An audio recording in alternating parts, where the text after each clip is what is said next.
एकीकडे Hinjawadi IT park होते, मात्र माणगावात अजूनही 8वी पर्यंत शिक्षण 9वी-10वीचे वर्ग हे करत नाहीये, त्यामुळे ते सगळ्या गावकऱ्यांचं म्हणणं आहे इकडे पण शिक्षण दिलं. आजच EMRDAचे आयुक्तांना सांगितलेलं आहे की तुमचे आरक्षण जिथं जिथं आहेत, जिथं शाळेची, कॉलेजची, भाजी मंडईची, स्मशानभूमीची, दफनभूमीची, ज्या सार्वजनिक बाबी आमच्या नागरिकांना लागत असतात ते त्या म्हणजे CO कडे हँडओव्हर करा, म्हणजे जिल्हा परिषदेकडे. आणि COंना पण सांगितलं आहे की तिथं अनेक ठिकाणी TP स्कीम होत आहेत, अनेक ठिकाणी डेव्हलपमेंट होती, अनेक ठिकाणी मोठ्या कंपन्या आहेत. तर तिथं जे काही बांधायचं आहे ते बांधण्याच्याकरता आम्ही जिल्हा परिषद, ग्रामपंचायत, TPDC आणि हे सगळे तुमचे CSR असं मिळून आम्ही पुढं जायचं ठरवलेलं आहे. आयुक्तांनी सांगितलेलं आहे त्याचा दर 8 दिवसांनी आढावा घेत असतो. त्यांनी आज तर मला प्रत्येक दिवशी काय काय केलं तेही दाखवलेलं आहे.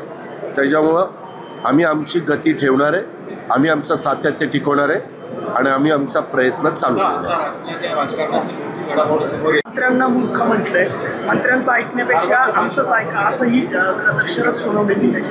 ठीक आहे, तर हे जे असलं हे फार महाराष्ट्राच्या दृष्टीने महत्त्वाचं आहे. हे महत्त्वाचं आहे का तुम्हाला? मी तेच म्हणतोय, सकाळपासून मी सगळं बाकीचं डेव्हलपमेंटचं सांगतोय ते दिलं सोडून, आणि त्या आमच्याने असं म्हणलं. काही लोक विकृत असतात. आता त्यांना प्रत्येकाला उत्तर दिलं तर मला दिवस पुरायचे नाहीत. मी नेहमी सांगतोय आपला महाराष्ट्र, सुसंस्कृत महाराष्ट्र हा स्वर्गीय यशवंतराव चव्हाणांच्या विचारांनी चाललेला आहे.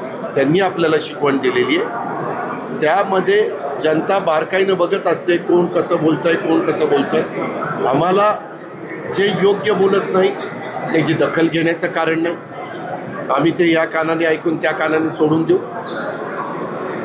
त्याच्यामुळं चांगल्या गोष्टीला उत्तर देण्याच्याकरता मी बांधील आहे. चुकीचे प्रकार होत असतील तर ते थांबवण्याच्या करता आम्ही लोक बांधील आहोत. कायदा हातामध्ये घेण्याचा प्रयत्न कुणी करत असेल तर त्याबद्दल पुढची कारवाई करण्याच्या करता आम्ही बांधील आहोत. या गोष्टी आमच्या आहेत. सगळ्यांना माहिती आहे आपला हिंजवडी